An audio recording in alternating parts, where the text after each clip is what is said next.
ये 71 पर BJP lead कर रही है, 6 पर कांग्रेस पार्टी लीड कर रही है। ऊपर एनडीए में अगर आप देखेंगे 77 भाजपा, एनडीए 21 सीटों पर इंडिया गठबंधन आगे चल रहा है। लखनऊ से राजनाथ सिंह की बड़ी ऑब्वियस सीट है उनकी, वो लीड कर रहे हैं। मुरादाबाद से सपा की रुचि वीरा वो आगे चल रही है। सुल्तानपुर से मेनका गांधी जी, मुरादाबाद में बार बार टिकट बदला था, हुआ क्योंकि टिकट बार बार बदला था, और एक तरह से कहें तो यहां भी आजम खान सही साबित हो रहे हैं अगर वो आगे चल रही हैं तो, क्योंकि एसटी हसन को चाहते थे अखिलेश यादव, आजम खान के दबाव में रुचि वीरा को टिकट दिया गया। सिंबल ए फॉर्म बी फॉर्म बहुत दिन तक चला। अगर रुचि वीरा जीतती हैं या आगे दिख रही हैं तो इसका मतलब है कि आजम खान की समझ अखिलेश यादव से इस सीट पर बेहतर। संजीव जी, रायबरेली वायनाड दोनों पर राहुल गांधी आगे, वैसे तो कोई आश्चर्य नहीं इसमें, प्रेडिक्टेबल था, लेकिन एक्चुअली अभी हमें बहुत एक्साइटेड इसलिए भी नहीं होना चाहिए कि 8:30 तक तो सिर्फ पोस्टल बैलेट है, एंड पोस्टल बैलेट का बाय एंड लार्ज रुझान एक डायस्पोरा का या बाहर से वो यूजुअली प्रो बीजेपी होता है, क्योंकि मिडिल क्लास,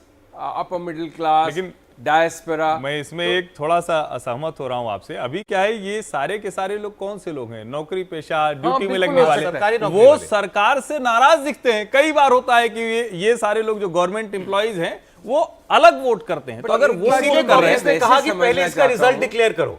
एक बात ऐसी वैसे समझने की जो मुझे नहीं मालूम कि पोस्टल बैलेट का क्या रेशियो होता होगा टोटल बैलेट संख्या में। 1% से भी कम है, कुछ नहीं, इररिलेवेंट होता है, इतना कोई असर नहीं होता, बस वो शुरुआती ट्रेंड में बस देखते हैं। और 10 मिनट के बाद तो एक्साइटमेंट दिखाएंगे ना, 10 मिनट का हो जाएगा पोस्टल बैलेट का काम। चल रहे हैं, लेकिन अभी तक कोई ऐसा दिखा नहीं ट्रेंड जो पोस्टल बैलेट में विपरीत दिख रहा हो। कुछ आपसे कुछ नई खबर बताई। नकुलनाथ पीछे चल रहे हैं सर, नकुलनाथ पीछे चल रहे हैं, छिंदवाड़ा से नकुलनाथ पीछे चल रहा है। सारी सीटें पोस्टल बैलेट भी नकार रहे हैं, मतलब 9 सीटें में बीजेपी आगे चल रही है, नकुलनाथ पीछे चल रहे हैं अभी। 543 सीटों का ट्रेंड, उनमें से 120 सीटों का ट्रेंड आ चुका है।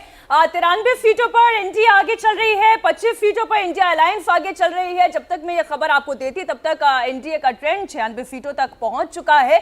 दिल्ली की 7 सीटों पर बीजेपी लीड कर रही है। पंजाब की 1 सीट का ट्रेंड आया है जिस पर बीजेपी 1 सीट पर आगे। आंध्रा के 2 ट्रेंड्स हैं, दोनों टीडीपी के पक्ष में है, वाईएसआरसीपी के पक्ष में एक भी ट्रेंड नहीं। राहुल जी, देखिए, ये तो माना ही जा रहा था कि वहां पर टीडीपी बहुत अच्छा करेगी, और अगर आप ट्रेंड्स वैसे भी देखेंगे तो जब से ये इंडिपेंडेंट, अगर आप आंध्र प्रदेश का जो ट्रेंड देखेंगे उसमें टीडीपी और वाईएसआर के लगभग एक जैसे वोट परसेंटेज, 40% के आसपास दोनों रहते थे। ठीक है, दो इंटरेस्टिंग चीजें बता दूं। छिंदवाड़ा से कमलनाथ के बेटे नकुलनाथ पीछे चल रहे हैं, बदायूं से शिवपाल के बेटे आदित्य यादव वो पीछे चल रहे हैं।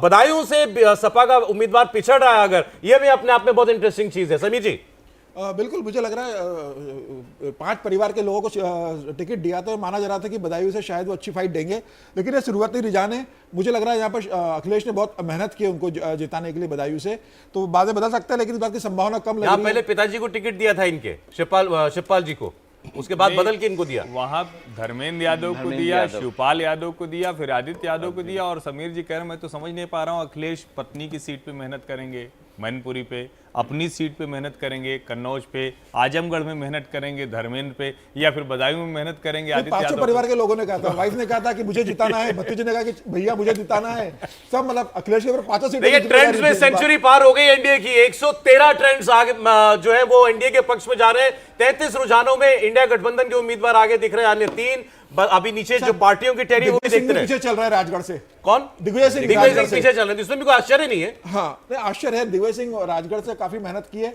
उन्होंने इमोशनल अपील की थी कि मेरा आखिरी चुनाव है और मैंने राजगढ़ के लिए इतना किया है, तो ये माना जा रहा था। और लगातार 2 बार जीत रहे थे जो राजगढ़ से बीजेपी के कैंडिडेट रोडमल नागर, उनके खिलाफ थोड़ी इंकम्बेंसी थी, लेकिन मोदी का वोट है। दिग्विजय सिंह भोपाल 2019 में आ रहे थे, इस बार अपने घर राजगढ़ से हारने की स्थिति में फिलहाल पीछे चल रहे हैं। देखिए, वो खुद हारे या जीते, लेकिन वो हर चुनाव में ऐसा कुछ कर देते हैं कि कांग्रेस हार जाए। ये एक तस्वीर अब ओडिशा की भी, जहां 4 सीटों पर बीजेपी आगे चलती हुई दिखाई दे रही है। आंध्र प्रदेश की 25 में से 4 सीटों पर टीडीपी लीड कर रही है। कर्नाटक की 7 सीटों में से 6 पर बीजेपी लीड कर रही है। जो रुझान दिखाई दे रहे हैं उसमें अभी तक उत्तर प्रदेश की 37 सीटों का ट्रेंड सामने आया है और लीडिंग बीजेपी पार्टी दिखाई दे रही है। आजमगढ़ से जो दिखा रहे हैं राजीव राय आगे हैं, इसका मतलब ये है कि ओम प्रकाश